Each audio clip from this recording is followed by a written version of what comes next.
All right, here we go. OverDrive off and running. TSN 1050 on the TSN app, your home smart speaker, and up on TSN 4. Bryan Hayes, the O-Dog, Jeff O'Neill, and there is Frankie Corrado. Chesko. What's up, boys? How we doing? Doing very well. Very well. Snow's hit in Toronto again. We're preparing for that, right? I'm sure the city's going to be ready for it. Everyone's prepared. Everyone's on it. And we're almost into March. Are we getting Snowmageddon again? Yeah, I think we're gonna get hit this afternoon and throughout the evening. But it's March tomorrow, right? February flies by. This time next week, we are going to be past the trade deadline in the NHL. But dude, do you remember I came in there? It was like a month and a bit ago, and I'm like, I don't care about this cold weather because it only lasts for about 2 weeks.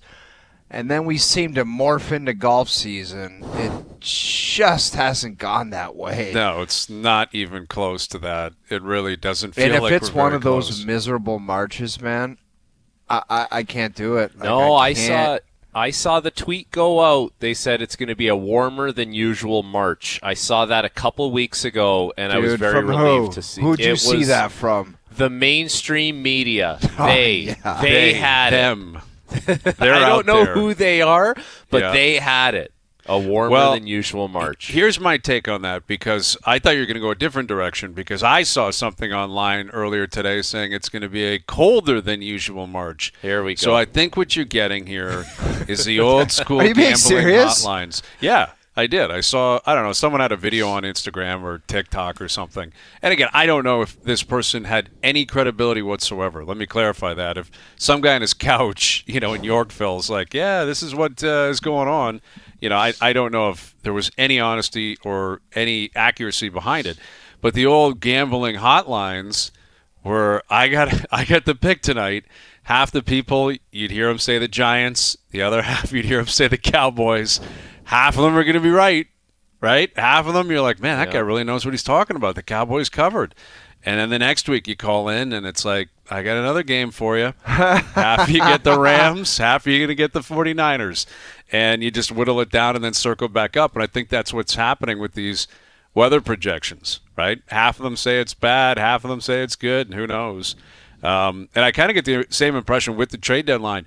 Half the insiders in the game are saying, going to get loud, a lot of action. And then I thought I saw CJ tweet out earlier this afternoon that it's a lot more quiet than usual because all these teams think that they're still in the hunt.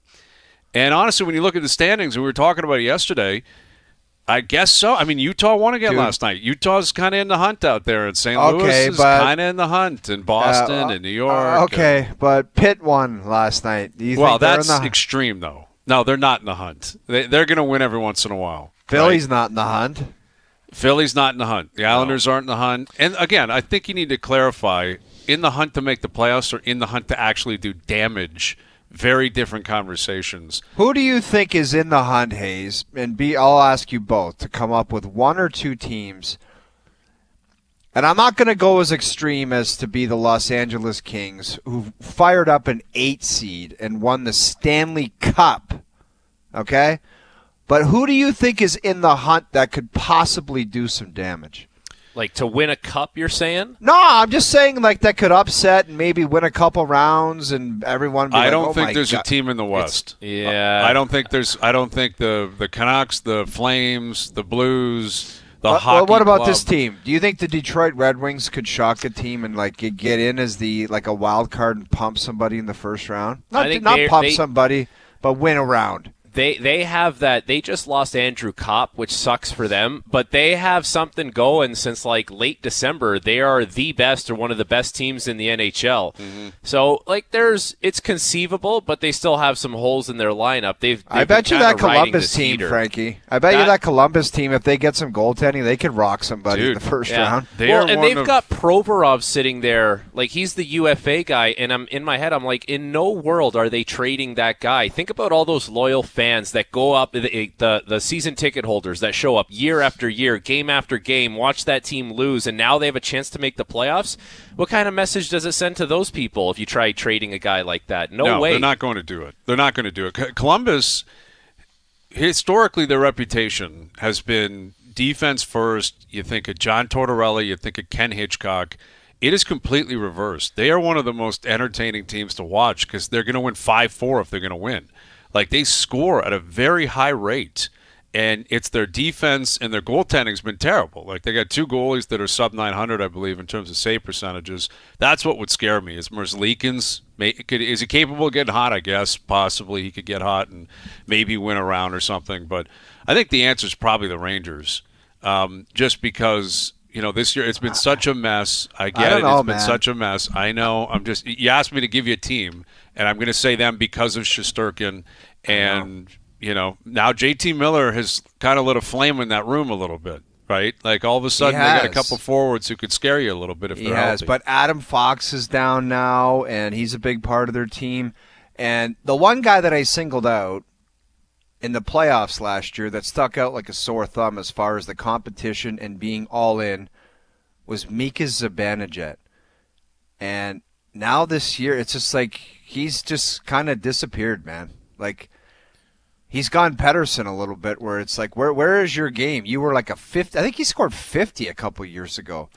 Mika Zibanejad he was kind of headed that way. Like, he was one of those guys that you would talk about as far as matchup centerman that you just give you a hard time on a night-to-night basis. Zibanejad was one of those guys, but it started to trail off at 5-on-5 last year. I noticed it in the playoffs a lot, Frankie. Like, he was the guy where it's like, but maybe the Rangers just, I don't know. Like, Vinny Trocheck's a playoff player, right? Like, Vinny, he is. He's a guy that shows up in the playoffs. And what about a healthy Ottawa? A healthy Ottawa with a good goalie. Like, can they knock someone off in the first round? Think about Brady. Did you watch the goalie the other night against Winnipeg? With the flick shot concerning. To the elbow that he couldn't keep in, couldn't rein it in. That is concerning. He's been the most disappointing story in the National Hockey League. Yeah. They go through Matt Murray into who's the other dude? Korpisalo, Talbot. And then they bring in this guy, and it was such a massive piece of the puzzle.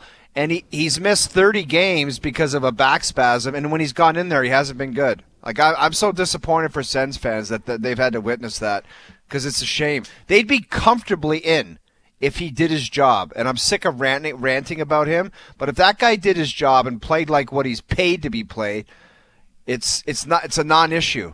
And he's been a circus back there. Well, although I think you're onto something, Frankie. Like, you look at their lines when they're healthy.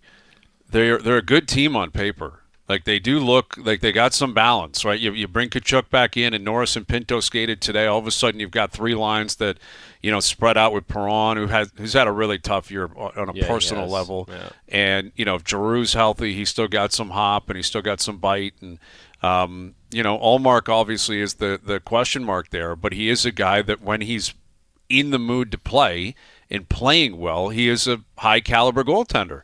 So you can make the case for Ottawa. You can make it for New York, maybe Columbus, maybe Detroit. Again, I think out west, I don't see any of them. Someone's going to get in by default. Like, Vancouver lost again, and I would come over the top on your Ullmark comment. I'm sorry, nothing touches Elias Pettersson. Nothing. He had 0 shots on net last night. 0. There is no one close in terms of disappointment in this league that even comes into his universe like Elias Pettersson. You know how I always put it in her perspective? If that guy was a 19-year-old kid, like, coming up from junior to play a few games to see what the organization, they would send him to the minors. Absolutely. Weeks ago, that is not a joke. No. They would watch him play and be like, "You're just not ready, kid. You got to go down to the minors." That's what they would do with him. Right. But because he's Elias Pettersson, a guy that makes 11.6, it's like, you got to – and that's the problem. The biggest problem in the NHL in the modern day is they all want the bag. They love getting the bag. And after that, they can just say, "Check, please. Watch this, because I don't care, and I'm going to play like it. There's nothing you can do." So there better be a renaissance for that guy, and it's not going to be this year. Like, if it was going to happen this year, it would have happened already. So what is he allowed to do? Just allowed to crap his pants the rest of the year? I have no idea, but it's getting hard to defend that guy. And that fan base was really split between the Miller and Pettersson thing, and Pettersson had his very loyal defenders right till the very day that trade was done. Like, I don't know how you can sit there and say, "Here's the tape, this guy's unreal this year." He's just it's not even close to what he's supposed to be. No, he would be sent to the minors if he was like some prospect or something. Like that's where his staggering game is the at. numbers, man. Like again, he pointless last night. They had a 2-0 lead early. Then they gave up 5 unanswered. They lose to Anaheim, and Anaheim, to their credit's actually been playing better lately, and especially at home. And it was a back-to-back, and they won in Vancouver or in LA the night before. That was a big emotional win with Quinn Hughes coming back. But they're in the playoffs by default. It's astonishing that one of Vancouver or Calgary or St. Louis or Utah, someone's going to get in. Yep. With like 89 points. Someone's probably going to get in. And I will guarantee whoever that is will get absolutely destroyed. They're playing Winnipeg. Whoever it is playing Winnipeg. So that's the thing. Like Winnipeg, I wonder how Winnipeg handles that, because they are going to be expected to win that series in 5 games. That will be the expectation. They'll do it in 3. Trust me. Winnipeg. I hope you're right. I hope you're right. They'll win in 3 against that list of teams that you just named. Regardless, if I'm Utah, I'm doing everything I possibly can to make the playoffs this year. New team, new fan base. You get the playoff buzz. Even if it's 2 home games is all that you get, that's all I need, man. I'm doing everything I possibly can to make sure everyone catches the bug in that town. I think that can go such a long way for them. I agree with you, especially when you consider the basketball team, how awful they've been. Like Utah's the worst team in the West. They've been miserable. It's a weird rink. Like they can only fit 11,000 people in there because of the sight lines and because of the basketball dimensions. But 11,000 for a playoff game would be pretty wild. And I agree with you in terms of marketing. By all accounts, it's bonkers in there. Apparently, they are cheering and they're loud, and it's a good time in that arena when they're playing. I think it'd be a Grand Slam win. And it would actually be pretty incredible. Like if you're in Arizona, you're like, where has this been? Like I know we didn't show up and it was bad and they were playing at a college rink, but they never really sniffed the playoffs for a number of years. And then they get to Utah and everything turns up. And part of that was ownership, and they were allowed to spend more money, and they were aggressive in the off season. But it's interesting where that middle ground and what it's going to lead to between now and next week, where some of those teams being in the middle ground, like Utah, like Ottawa, like Detroit, they're like, this is a win. We got to capitalize. We got to get in. Like this is all we expected, was to be in the middle ground and hopefully punch a ticket for a wild card.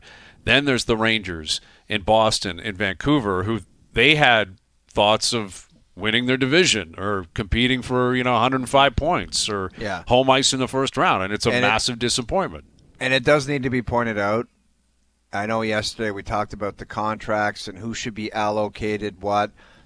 It does talk to the superior talent that Toronto does have, because through all the ups and downs, those guys that they have paid the money to, they accumulate enough points in the regular season that they don't have to sweat it out like a Utah or Ottawa or Calgary or Vancouver right now. It's just a fact. Yeah, they really have not been in this situation at any point, outside of their rookie year, where it was the last weekend of the year they punched a ticket, but everyone knew that was going to be the case.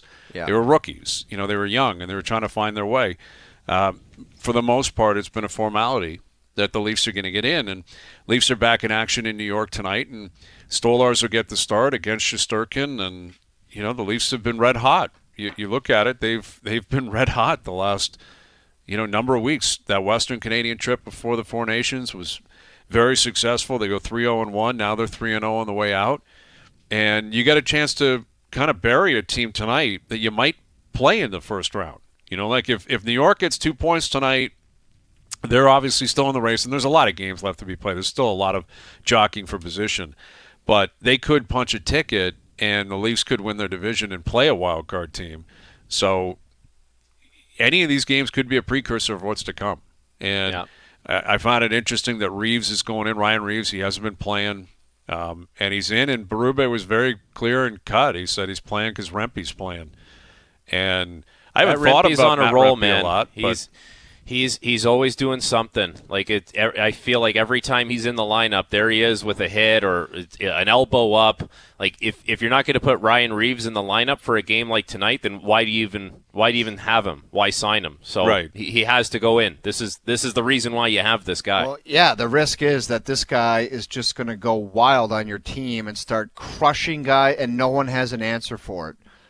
So do you have to fight him immediately to stop that? That's always the age-old question. Like if Rempe's going to throw the elbow anyway, with or without Reaves on the bench, Well, the way he plays Hayes, he's going to do it anyway. He's just I'm going to go out there and do my thing, and if I got to deal with Reaves, I'll deal with Reaves. And that's the conversation in warm-up. That's exactly what it's going to be like in warm-up. They're both going to skate by the red line, and Reaves is going to look at him and say, if you start getting out of hand, we're going to have to go fairly early in this game. If you don't, then we'll just play hockey tonight. Yep. Well, and that's what that happened a lot last year with all these guys, Olivier and Reaves and whoever else it was. Center ice, stretching, basically let's clarify something almost immediately how this is going to play out. But Rempe last year made a name for himself pretty quickly, and I guess it still rings out. He's still a guy that other teams have to be aware of, and he'll be in the lineup tonight. So I wouldn't be surprised if we saw those two dance. Would not be surprised at all. Well, dude, it's because he's got no regard. Like the hit on Heiskanen, right to the back of the head, essentially. Like he'll do that stuff, and you're not expecting it. It's not like he's only going to catch you clean. Like he'll have a dirty hit on you too. Oh, he's been suspended already multiple times. He had an in his 8-gamer career this year. Yeah, exactly. All right, so we'll get to that throughout the afternoon. Mike Johnson coming up. Ryan Callahan will join us, former captain of the Rangers. He'll join us to help us tee that game up. And Ryan Rishaug coming up. The Oilers lost again last night. That is 5 in a row. In regulation, Draisaitl losing his mind, skating off the ice. This is a tough one to react to because they really don't look good. Like, it's not like it's just one thing here or there. It's not October, and there's a lot of season left, and they'll figure it out. Defensively, they don't look good. McDavid, again, he had that assist on the 4-3 goal. Outside of that, wasn't a ton. Like, wasn't a lot of action out of him. And Stuart Skinner he looks awful at times. Like, let's call it what it is. It's 2-2 in the third. There's wrist shot floaters going in. There's just goofy goals. It's really going. ugly. Like, it's ugly out there, man. It's not a good scene when you're 24, 25 games away from hopefully marching back to a Stanley Cup final. Hayes, the only thing about this is they kind of, you got to give them the benefit of the doubt, because every time you start saying that they stink and that you're worried about Stuart Skinner and that maybe this is all going to slip away, we've gone on Oiler rants, and I think even the odd time Noodles has partaken because they've been so bad. These guys rebound, and they win 10 games in a row, and then they look at you and say, there's nothing to see there. That was nothing. Yeah. They've done it 2 or 3 times in the last year and a half. And they're always like that analytical team that looks really good. Like when you take a look under the hood, like they don't give up a ton, and then the stuff that they do give up, it's outside stuff. But I think they would have to have honest conversations about how their whiteboard looks right now. Because if they have a right side of defense that goes Bouchard, Klingberg, Emberson, does that scream Stanley Cup right there? Like, is that going to be able to get you 16 wins come springtime with Skinner and net? Like, I think that's where the conversation has to start for them. Yeah, and Matthias Ekholm's struggling too recently, right? And there's a guy that deserved the benefit of the doubt, but even he's taken some hits for the first time since he arrived in Edmonton. And what they have done the last couple of years has been unpredictable, and they've had down spurts, but generally it's in October and November, maybe in January. By March, they're humming, right? Like last year, they came down the stretch as hot as anyone. The year before, they did the same thing. That's the question. Like, are they going to be able to turn it around based on the personnel, like you said, where, again, a lot of these new players, Arvidsson and Jeff Skinner, and they're bringing Savoie in and out of the lineup, and he's a healthy. Then he's playing, and what's he gonna bring to the table? Adam Henrique, is a guy that obviously they acquired. It worked out. They signed him. What's he bringing? Connor Brown. We love Connor. Brownie's not. There's not a lot there right now. Again. So if McDavid's not going to, because Draisaitl is every night. He scored 7 games in a row. That goal he scored last night was disgusting. Like a disgusting goal.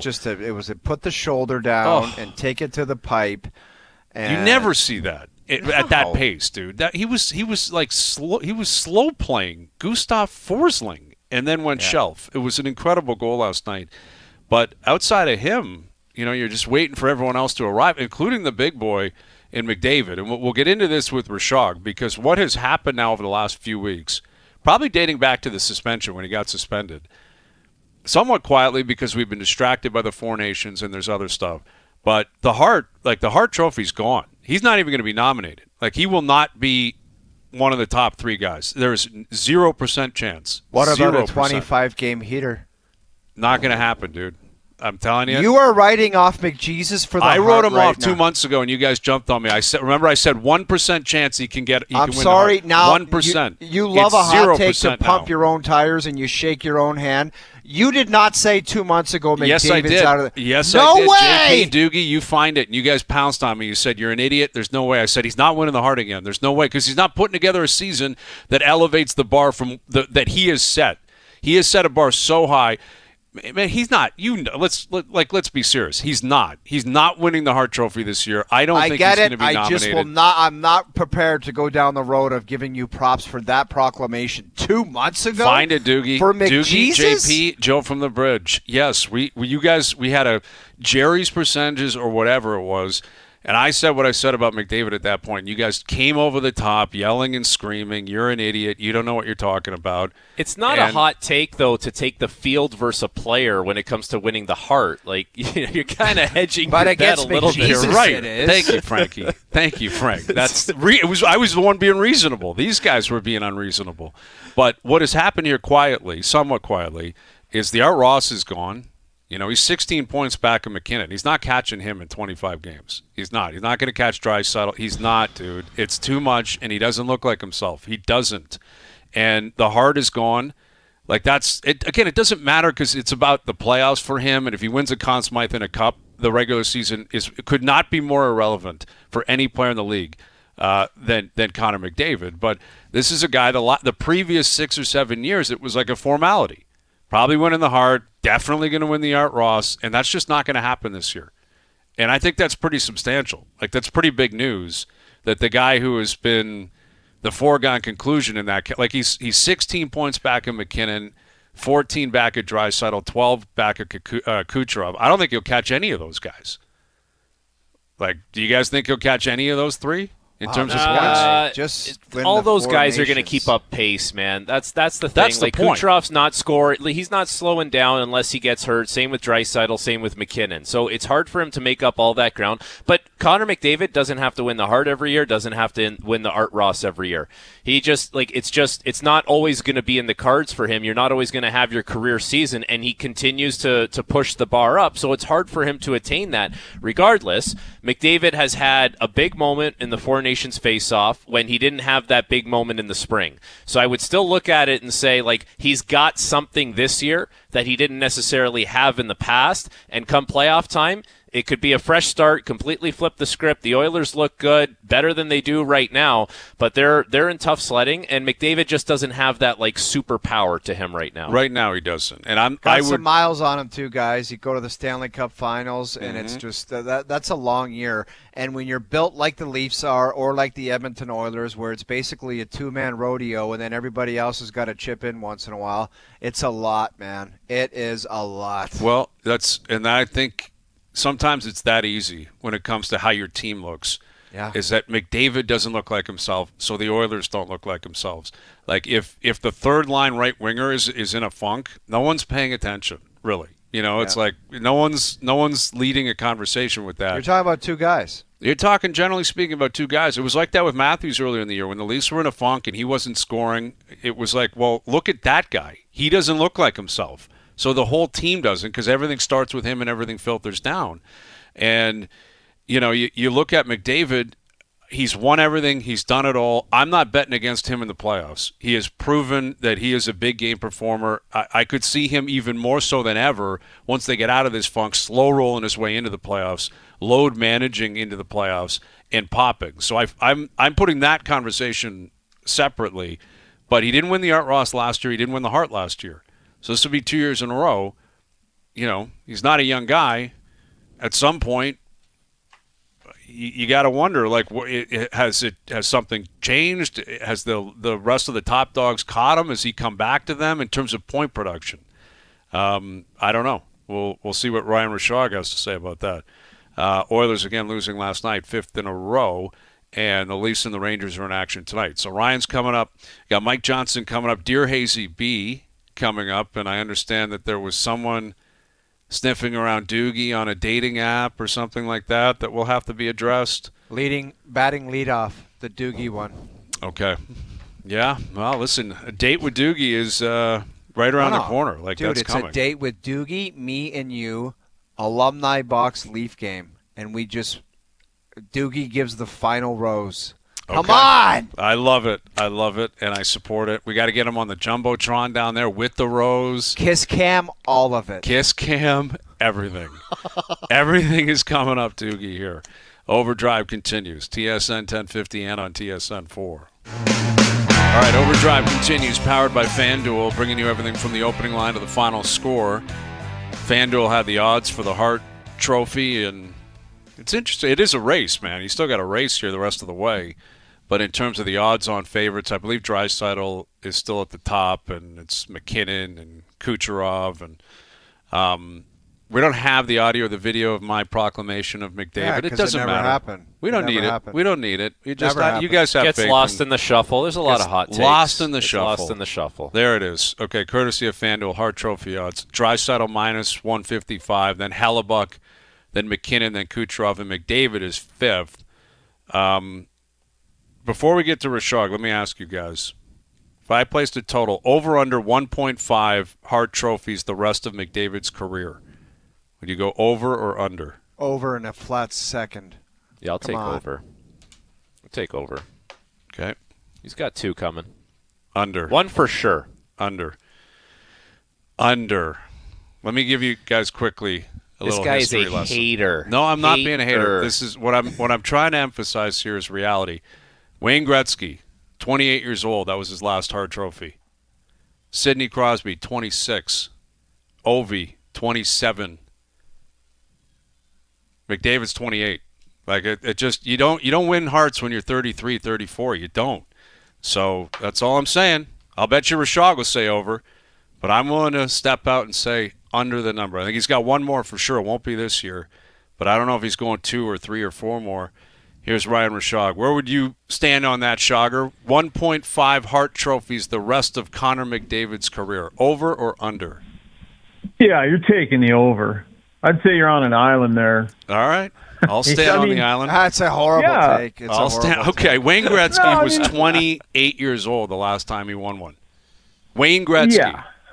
All right. Yeah. Go ahead. But what I would say is that, I think saying that right now makes some sense because we're watching Connor McDavid have one of the roughest runs of his career that he's had. So that take right now is timely in that we see how human he can look sometimes. And we're seeing that this year, right? Like the superpowers don't seem quite at his fingertips like it is a lot of years, right? He's seeming human on a lot of nights here, and that's a little jarring. Like the hockey world, hasn't seen this from him in this way. So I think that take right now is timely.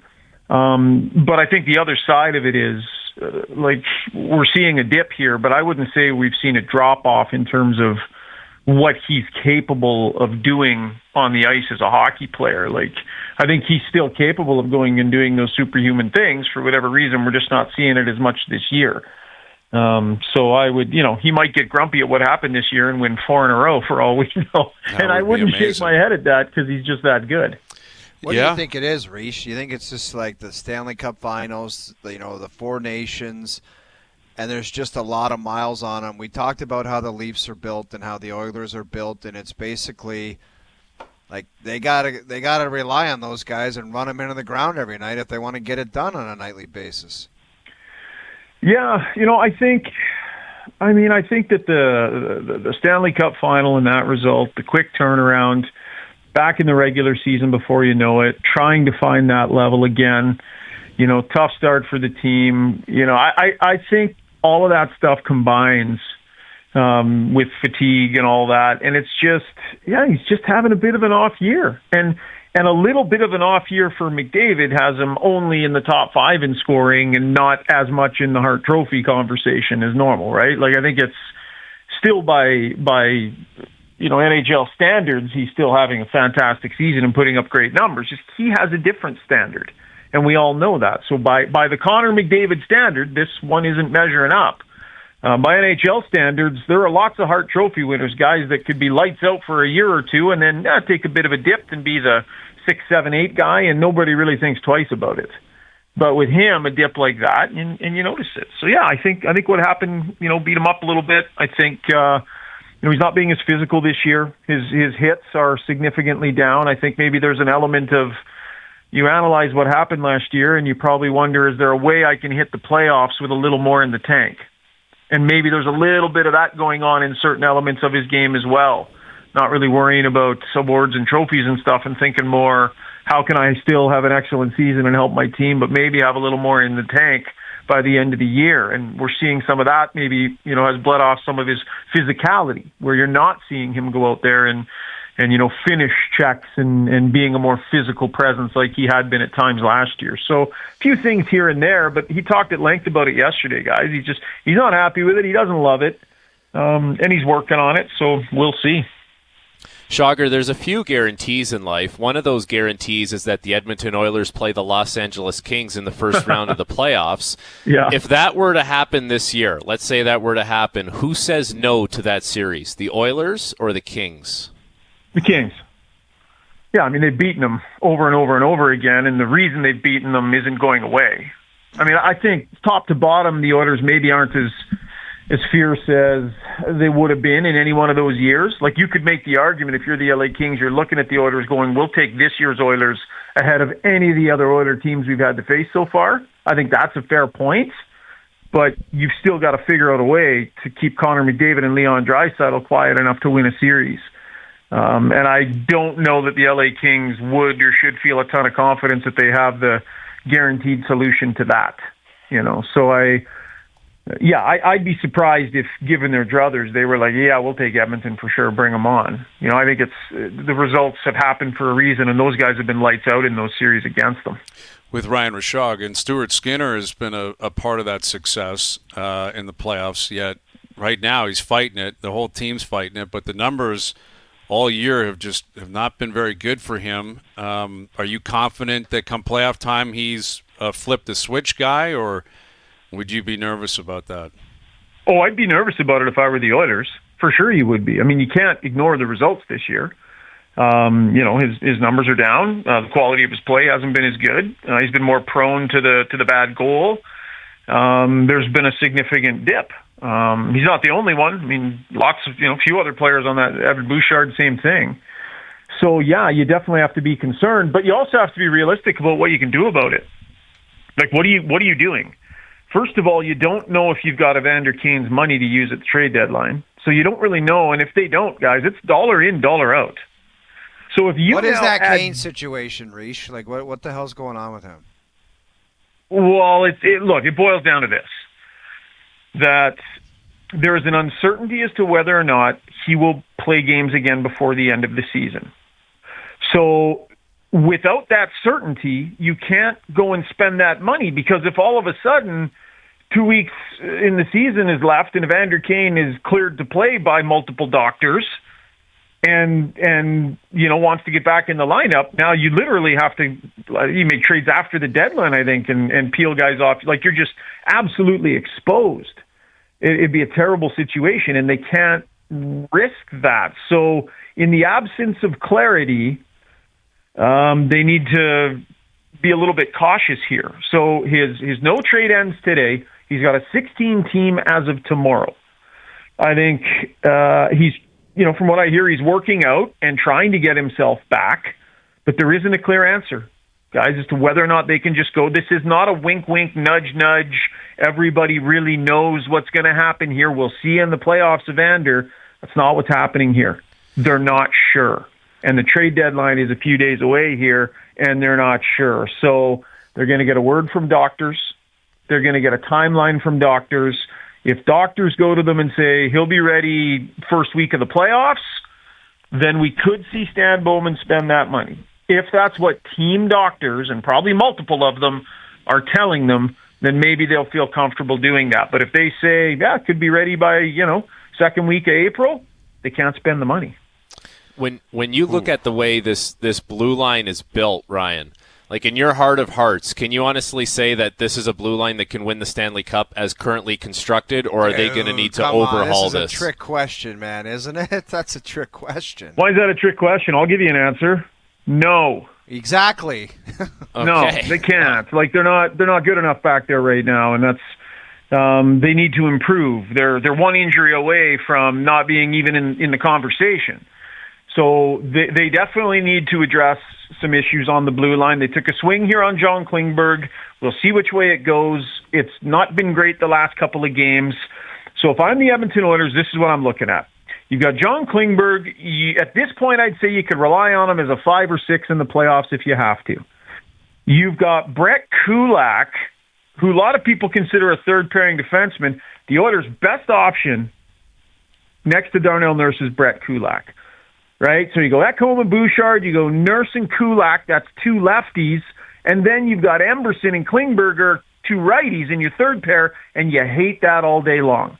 So if I'm the Oilers, I'm looking for a left shot number 4/5 defenseman that will anchor your third pair, upgrade your blue line overall, and give you options. That's what I'm looking for if I were them. Well, they've lost 5 in a row, and now they're in Carolina tomorrow night, the Oilers. And, yeah, it's not going to get easier, but they are pretty comfortably in the playoffs. I mean, I think we all know where they're going. They just got They just got to figure it out. You know, they got to iron some things out here, and they got a week before the trade deadline to make whatever move they're going to move or make. So we're quite curious out here, as you can imagine, Ryan. We appreciate you doing this as always. Sure. And the backdrop to all of this is Leon Draisaitl just having a super Herculean year. The year that player is having, when you look at and no disrespect, but he's been carrying third and fourth liners all year long. Mm-hmm. Oh, God. Like, he has just been phenomenal this season. The best Leon Draisaitl I've ever seen. And that's kind of the backdrop to this. So if McDavid finds a little bit more of his game, Skinner, needs to sort some things out. Bouchard, same thing. If they get slight upticks in those guys, even once the playoffs start, if those guys can find it, they're going to be okay. I don't know how far they're going to go, but I think the sky is a little bit falling here right now, guys, and it's probably a bit of an overreaction, but there definitely are some cracks in the armor right now. All right, Rishaug, we always appreciate you doing this. We'll chat up, I'm sure, before the trade deadline next Friday. Thank you for this. All right. Yeah, it was awesome spending some time on the road with O2, and he's you can tell the story if you want to, but, guys, he's by a mile the best Uber driver I've ever had. Wow. Dude, this guy is so classless. I drove my truck there, and I drove all of the TSN guys, and I was driving, and Rish was in the back seat, and I put my head back and I said a comment, and Rish goes, "Oh my God, it's O-Dog. I thought it was an Uber driver." So we all set a time to meet in the lobby to go. So James is there and Dregs, and we all hop into the back, and we're driving 5-6 minutes, you guys. And all of a sudden, this Uber driver starts chirping in on the conversation. I was like, what the heck? And I realized it's we're in O's truck. I had no idea it was his truck. I had no idea he was driving You're us. such a loser. No You clue. knew it was me. I did not know it was you, buddy. Totally stunned. I'm like, who is this mouthpiece? That's O. Yeah. Just listen. You settle in well in that truck, man. I've seen it. I've been a part of those rides, and you're very Shockingly comfortable. clean. Very, very Shockingly comfortable. clean in there. Yeah. Yeah, shockingly. Thank you, Ryan. Appreciate it. See you guys. Ryan Rishaug, Edmonton Oilers reporter. Hazy, I got something for you, JP and Joe from the Bridge. I want you guys to play this because Hazy B was right. Connor McDavid is rope-a-doping the Hart race right now, and he's going to take off down the stretch and win his 4th career MVP. Wow, what a take. That's a take from Jerry. I love that take. It's McJesus. Mm-hmm. So don't put it past them 65%. He can do it. I'm going to go 51%. You shake your head one more time. I'm way lower on this. Way lower? Way lower. I find it insulting when you talk about McJesus. I'm good. You know what? I'll go crazy. You want me to get crazy? You want nuclear? 1%. Yeah, that's 1%. Doogie. No way. Scrap that 1%. from the podcast. Here's Scrap the it thing. from the podcast. All right, enough. That is Enough. insulting. Cut it off. I was wrong. My apologies. 0%. 0% is the actual number of McDavid winning the Hart. We can't. We got to go to break. 0%. It was Too 1% much. January 15th. He hasn't I know improved what his that odds. is. You That were is 65%. That's absurd, man. Listen, Dude, I'm just being a realist. That's I'm called just- respect, and that he's was the AI best generated. player in the world. Best player in the world. Come playoff time, I think he's going to light a fire under his team, under his own ass, and take off. The truth of the matter is, it is tough to win the Hart Trophy a fourth time, let alone into your late 20s. It's a young man's trophy, more or less. I mean, I referenced the three guys. Yes, there's a few guys into their early 30s. Lemieux did it, I think, when he was 31. Messier did it. I think Sakic was 31. But generally speaking, it's guys who are 24, 25, 26, 27. That's who wins the Hart. Let me ask you he's this, though. not different than Wayne Gretzky or Mario Lemieux or Sidney Crosby. He's not. I'm sorry. I love the guy. Great player. He's not different than them. Okay. Who do you think is going to start stripping metal away from him, a.k.a. trophies? You think Max Celebrini and Connor Bedard are going to start stuffing Hart Trophies into their closet Not drawers? yet. No. Wrong. No, but That's it's- why the odds are going to go way up on McDavid. It's guys that are age. there now. Is Kucherov going to get another one? Is it going to be McKinnon? Like that's Draisaitl's it's the gonna do it same. on him. It's the same suspects right those now. same 5 or 6 guys are going to be in the mix the next 5 to 6 years. I don't even Because think Jack Hughes can win one. Like I think there was some talk. Can Jack Hughes finally get like? I don't think Jack Hughes is going to win one anytime soon. There or could for, be a at all Taylor. for that There matter. could be a Taylor Hall situation pop Yeah. up, and a guy goes nuts and gets his team in the playoffs. I don't know. Kaprizov. It would have been Kaprizov this year if he didn't get hurt. That's that right. would have been your Taylor Hall, Hart Trophy guy. Well, listen, I'll rattle off a few quick ones here in the Ovechkin-Crosby era, where those two were so clearly the two best players, right? Like everyone, by the time they were in year 2, 3, 4, it was like it's their league and they're going to win a ton. Sid's only won 2. Now, the injuries hurt him clearly. Ovechkin's won 3. As I stated earlier, the Sid was 26 the last time he won. Ovi was 27 the last time he won. Guys around him in that era, Henrik Sedin, Corey Perry, Evgeny Malkin, Carey Price, Patrick Kane, like other guys pop up. Other guys have magical Those guys years. are all mega stars, though. All the the Sedin twins were big time stars. Patty Kane, Evgeny Malkin. Like There's the equivalent of that in the league right now. Like those, like Yeah. McKinnon's not a bigger star than Henrik Sedin. Are you no, kidding me? McKinnon is for sure. Like those guys, McKinnon, Kucherov, Draisaitl. They're those guys. Like they're there. better I'm than trying to those think like guys. who's the next tier that could be creeping up. Ooh. And you're looking at Mitch Marner's. Well, Austin's a guy, obviously, too, but Yeah. Matthews Yeah. is not in a great place Braden for this Point. conversation right now. Braden guys like Point, that. Yeah. Kaprizov. Those Yeah. are the next level Right. of players. Barkov could go off one year and have 100 Absolutely. points. Matthew and be a Selke Tkachuk. guy. Absolutely. Yeah. Yeah, I mean, listen, it's more of a history lesson than anything else. Like it's tough to win when you get older in your career. Like you Uh, just- I'll bet you brother has 5K chimed right in. now. I'll bet you 5K right now that McDavid wins 2 more Hearts. I'll take that bet. I'll take that bags. bet. I'll take it. Al's All day. brother has chimed All day in and all off night. the top rope, really? and he said all the guys that we're talking about are also in their late 20s and early 30s. What do you have Exactly. to say about that? I did make that point. You guys made that point. I'm focused on McDavid, like more so than the other guys who are also in the same age bracket for sure. Anyway, you tell me Cale Makar couldn't win a Hart at some point. Cale in his Makar career? can win a Hart. There's Quinn a Hughes guy- can win a Hart. Quinn Hughes and Cale Makar could easily pluck a Hart. Okay. All right.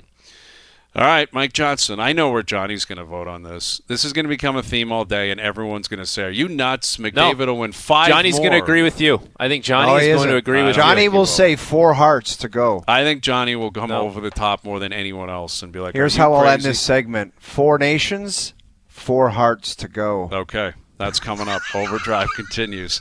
TSN 1050 and on TSN 4. Don't sweat the All right, Mike technique. Johnson in 10 minutes. O and I have a bet that we put some money on the line. I'm going to go over the top. I'll put money on the line, and I'll put Dale Whitnell's glasses on the line. Dale Whitnell is The loser has to wear Dale Whitnell's goggles for a year straight. So Dale Whitnell's a guy on the DP World Tour. He had 2 hole-in-ones today, which is pretty remarkable. And this guy's got a pair of ski goggles Yeah. that he wears to golf. I've never seen anything like it. No, he's got snowboarding goggles on the golf course. Yeah. This guy had 2 hole-in-ones today. You got to show this guy's face. We got to Please get show His contacts or something? Nah, that's not him. There's a picture of him, Doogie. I sent you the picture. Anyway, we got to get the picture. We'll show it in the next hour for the TV audience. You wouldn't believe it, Frankie. Like, you wouldn't believe the goggles this guy was wearing out there just torching this golf course. Like Dale you would Whitnell. you would look at him on the range and say, this guy's a 14 handicap with those goggles. Yeah. Right. Yeah, he's had 2 knee replacements. He's Yeah. a 14. He's, a P tank, and he wants to play in our foursome. right. He's exclusively hybrids up to the wedge.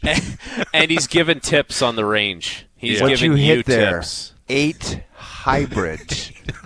He's talking spin and club head speed on the range with Yeah. everybody. You got a number? You got 138. Pass me the 8 hybrid. Oh my God. That's a downhill lie, Dale Whitnell. Dude, that is one thing. You know how tour players look in the bag to see what the guy hit? Yeah. Look on the first tee what's in the bag, and you have a chance to run for your life if you see a 9 hybrid. There he is. Look at this Whoa. guy. Look at this cat.